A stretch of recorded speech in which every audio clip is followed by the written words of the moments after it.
Someone's like Paul asking the question, why? I've prayed, I've fasted, I've lived right before the Lord. Well, Paul encourages us in 2 Corinthians 12:8. I besought the Lord thrice, that it may depart from me. And he said unto me, my grace is sufficient for thee. I want to encourage you wherever you are. God's grace is sufficient for you. And I hear you're going through something right now, and you're asking a question, why? Listen. Why am I going through right now? Why? I've done all I know how.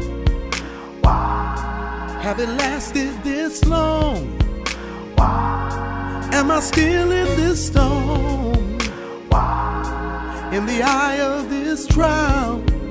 Why? Only still for a while. Why? Then he comes like a flood, covered under his blood. But his grace, God's grace is sufficient for me. And I tell myself over and over again, God's grace is for me.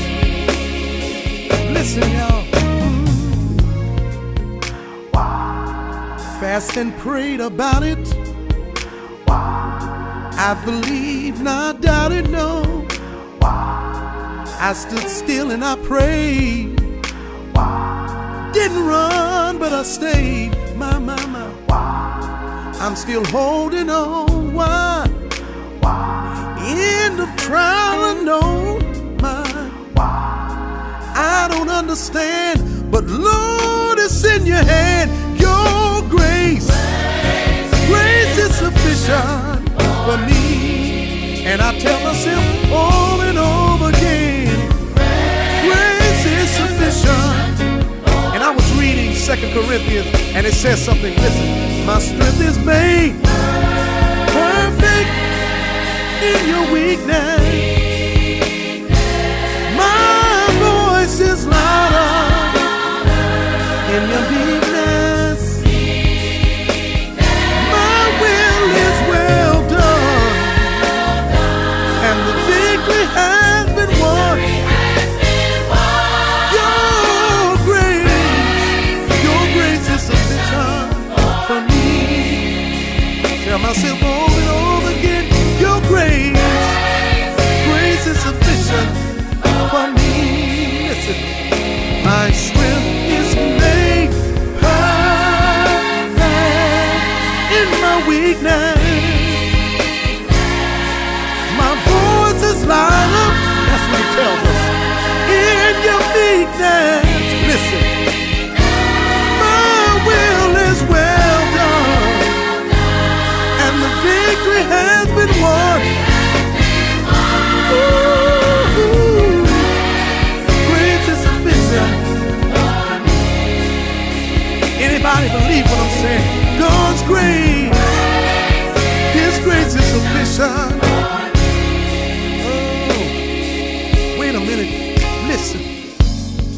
Your grace, break it down. Your grace is sufficient. Can anybody agree? Do I have a witness that God's grace is sufficient?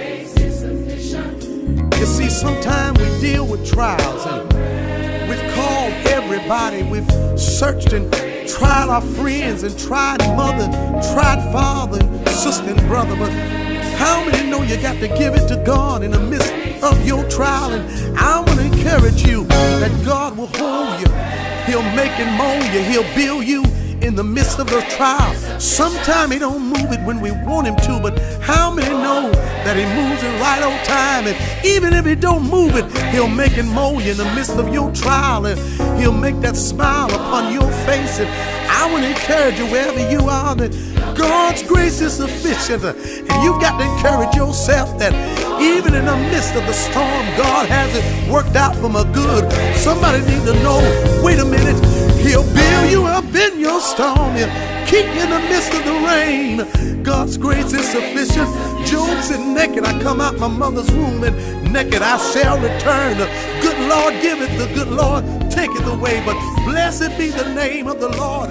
Can anybody bless him in the midst of the storm, in the midst of the rain, in season and out of season? I come to encourage you that God's grace is sufficient. He knows what's best for us. He'll mold us. He'll keep us. God